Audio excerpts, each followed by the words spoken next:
연등 부처님은 제타위국의 등성치라고 하는 임금의 첫째 아들로 태어났다. 등성치 왕은 태자가 태어나자 해와 달이 필요 없을 정도로 온 세상이 밝아지는 신비한 모습을 보고 태자의 이름을 연등이라고 지었다. 제타위국은 땅이 기름져 곡식은 잘 자라 풍요롭고 태평하였다. 백성들은 수명도 길고 마음씨도 곱고 인자하며 부모에게 효도하며 어른들에게 공경하였다. 연등태자는 어릴 때부터 총명하여 세상에서 비길 이가 없었다. 이에 아버지 등성치왕은 연등태자를 끔찍이 사랑하였다. 그러나 아버지 등성치왕은 오래 살지 못하고 그만 목숨을 마쳤다. 왕은 임종에 이르러 나라의 임금을 연등태자에게 맡기려고 하였으나 태자는 세상의 무상을 깨닫고 있던 터라 동생에게 임금의 자리를 양보하고서 수행을 위해 숲속으로 떠났다. 연등태자는 산숲의 나무 아래로 나아가서 수염과 머리털을 깎아 없애고 법복을 입어 비구가 되었다. 연등비구는 부지런히 고행하면서도 괴로움이라 여기지 않고 마음을 비워 고요함을 즐겼다. 사사로운 욕심을 내지 않았으며 자기의 것을 덜어서 보시하였고 지극정성으로 계율을 지켰으며 겸손하였고 욕망을 참아내었다.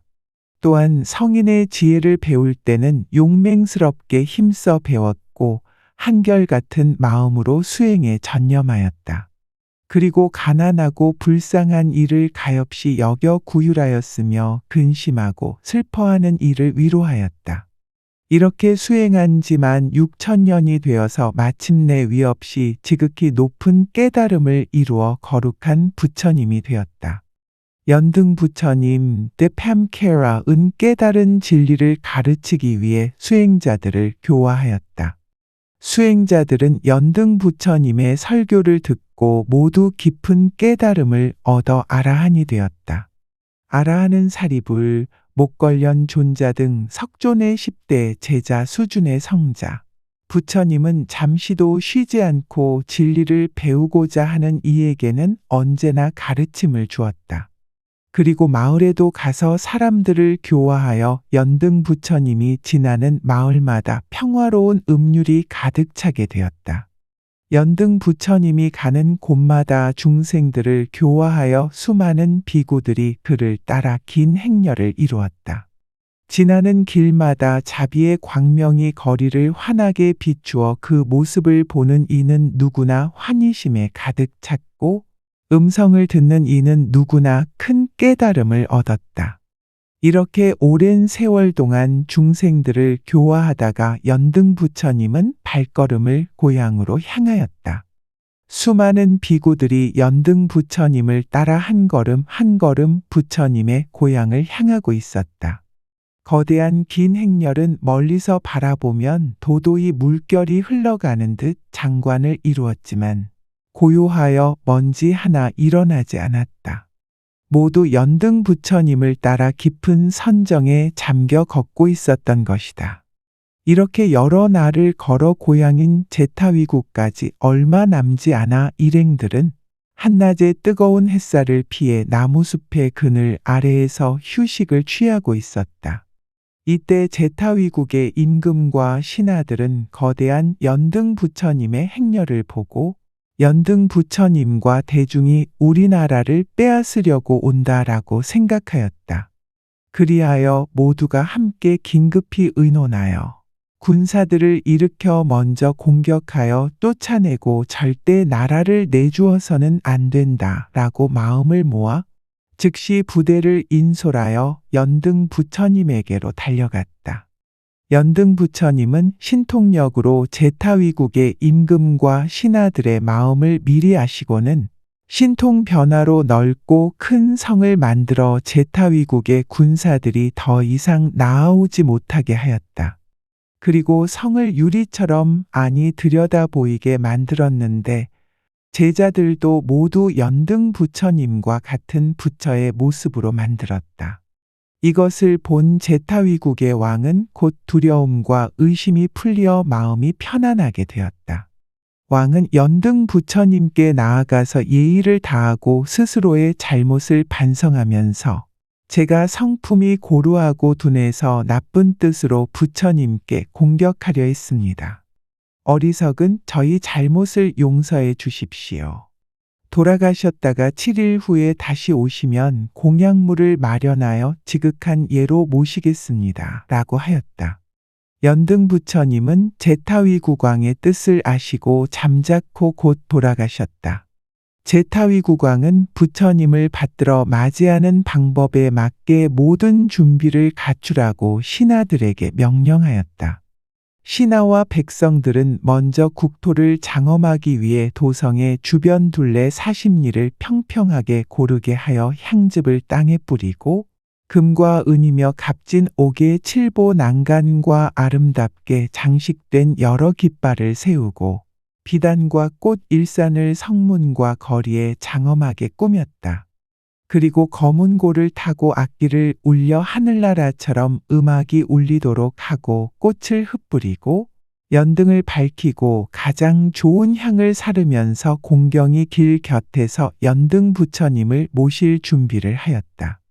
왕은 7일 동안 정성을 다해 대접할 공양 준비를 끝내고는 각종의 꽃을 지닌 사람에게 개인적으로 팔거나 가지지 못하게 하고 가지고 있는 꽃은 모두 왕궁으로 가져오게 하였다. 그리고 왕은 여러 신하들과 함께 연등 부처님을 맞이하기 위해 성문 밖 부처님 오시는 곳으로 향하였다. 한편 부처님께서는 제타위국 왕과의 약속을 기억하시고 그 나라의 백성들을 가엾게 여기어 여러 제자들에게 제타위국에 갈 준비를 하여라. 제타위국 왕의 초청을 받아들일 것이다 라고 분부하였다. 비구 제자들은 곧 부처님과 함께 본국으로 나아갔다. 그때 연등 부처님께서 너희들은 이렇게 공양을 마련하고 잘 꾸민 광채를 눈으로 보느냐. 옛날에 내가 여러 부처님을 받들어 섬기면서 공양하고 장엄한 것도 지금과 같았느니라 라고 비구들에게 말씀하시면서 옛일을 기억하셨다. 그때 선예인 도말로는 수메다라는 사람이 살았는데 그의 부모님은 수많은 재산을 남겨둔 채 일찍 세상을 떠났습니다. 선의 행자는 수많은 재물과 부모의 죽음을 보고 깊은 생각에 잠겼습니다. 이 많은 재산을 모으느라고 나의 부모님 7대 조상님들은 얼마나 고생을 하셨을까? 이와 반대로 재물이 없어 헐벗은 사람은 왜 존재하는 것일까? 그런데도 이분들은 죽을 때 한 푼도 가져가지 못했다. 나는 이제 재물 대신에 죽음으로도 빼앗을 수 없는 복락의 종자를 심어야겠다. 나는 욕망에 끄달려서 생로병사에 집착하여 고통 속에 살아가는 삶에서 벗어나 고통에서 벗어난 열반을 구하리라. 선의 행자는 성 안에 가난한 사람들을 모이게 하고 자기 집에 쌓아두었던 한없이 많은 재산과 보물을 모두 나누어주는 큰 보시를 행하였습니다. 그리고 물질과 번뇌의 욕망을 버리고 출가수행의 길을 떠나 히말라야 기슭에 집을 짓고 정진 수행하였습니다. 선의 동자는 어리지만 총명하고 슬기로운 수행자였다. 그는 산과 숲에 은둔하여 선정에 들기를 좋아하였고 스승으로부터 비밀리에 전해오는 지식들도 많이 배워 알고 있었다. 선의 행자가 정진 수행하고 있을 때 연등 부처님이 나오셔서 이 땅에 출현하셨다는 소식이 들려왔습니다. 선의 행자는 부처님이 출현하셨다는 말씀을 듣고 너무 기뻐 가르침을 받기 위해 부처님을 찾아 길을 떠났습니다. 나이 어린 무구광 수메다 동자가 제타위국을 지나고 있었다. 무구광 동자가 제타위국의 도성에 도착했을 때 마침 도성의 사람들이 연등 부처님을 맞이하기 위하여 거리와 집을 장식하고 있었다. 이런 모습을 본 무구광 동자는 행인에게 무슨 일 때문에 이렇게 거리와 집을 장식하고 계십니까? 라고 물었더니 행인은 부처님이 오시기 때문에 이렇게 장식하는 것입니다. 라고 대답하였다. 무구광 동자 수매다. 선의 동자는 부처님이라는 말을 듣고 기뻐하다가 곧 숙연해지면서 부처님은 어디서 오시며 어떻게 공양하면 됩니까? 라고 물었다. 행인이 오직 꽃과 향, 비단 깃발만으로 공양할 수 있습니다. 라고 대답하였다. 선의 행자는 부처님을 만나 불법을 듣는 희유한 인연에 감사하며 부처님께 공양하기 위해 곧바로 부처님께 올릴 공양거리를 구하기 위해 분주히 두루 돌아다녔지만 끝내 구할 수가 없었다. 왜냐하면 제타위국 왕만이 부처님께 꽃과 향을 공양하도록 명령하였기 때문이었다. 이에 무구광 동자는 몹시 실망하고 말았다. 당시에 많은 사람들이 부처님께 공양하기 위해 연꽃을 구하느라 연꽃을 구하기 힘들었습니다. 선의 행자는 사방으로 연꽃을 찾아 뛰어다니다가 우연히 세상에서 가장 아름다운 청년아 7송이를 가진 구리천녀라는 여인을 길거리에서 만났습니다. 연등 부처님은 멀리서도 무구광 동자의 마음을 알아채시고 천안통으로 무구광 동자를 보고 계셨다. 그때 어느 한 여인이 꽃을 듬뿍 담은 화병을 안고 무구광 동자가 있는 곳을 지나고 있었다. 무구광 동자는 곧 그 여인에게 나아가 은전 500전으로 꽃 5송이를 사고 싶다고 하였다. 여인은 이 꽃의 값어치는 5-6전 밖에 안 됩니다. 그런데 동자께서는 왜 500전으로 꽃을 사려고 하십니까? 지금 소원하시는 것이 무엇입니까? 라고 물었다. 무구광 동자는 이 꽃으로 부처님께 공양드리고자 합니다. 저는 제석, 범왕, 악마왕, 사천왕, 전륜성왕이 되기를 소원하는 것이 아니라 오직 부처가 되어 온 세상의 중생을 구제하고자 소원합니다. 라고 대답하였다. 그러자 여인은 장하십니다. 소원을 빨리 이루시기를 기원하겠습니다. 제가 다음 세상에 다시 태어나면 당신의 아내가 되고 싶습니다. 라고 말하였다.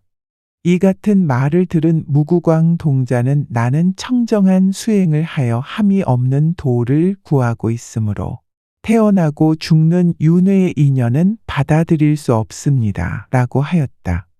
여인은 당신이 저를 가엾이 여겨 제가 원하는 것을 들어주시겠다면 이 꽃을 팔겠지만 그렇지 않으면 이 꽃을 팔 수 없습니다. 라고 하였다. 바로 그때 무구광 동자는 전생을 생각하면서 그 여인을 자세히 살펴보니 그녀는 500생의 동안을 지내오면서 자신의 아내였음을 알았다. 이에 무구광 동자는 여인의 요청을 허락하였다. 그러자 여인은 기뻐하면서 꽃을 전해주면서 저는 연약한 여인이므로 연등 부처님을 나아가 배울 수 없습니다. 2송이 꽃을 맡기오니 부처님께 올려주십시오 라고 하며 떠나갔다.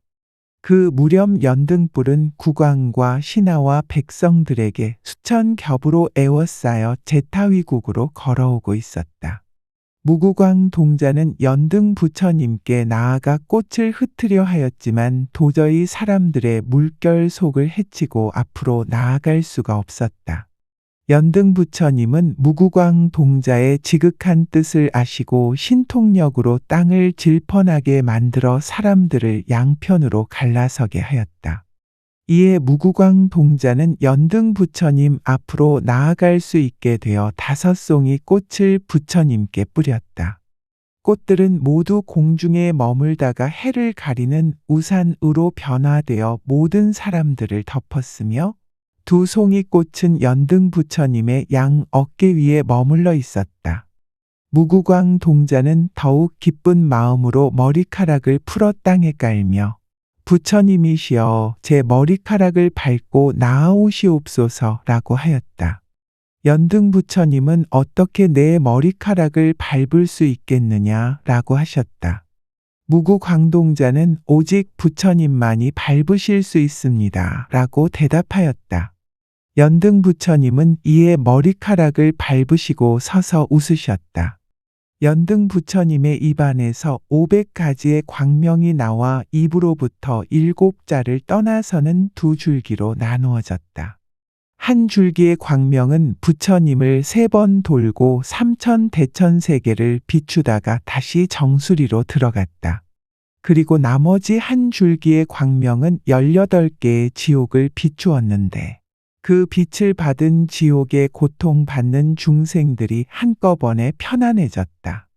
여러 제자들은 연등 부처님께 부처님은 헛되이 웃으시지 않습니다.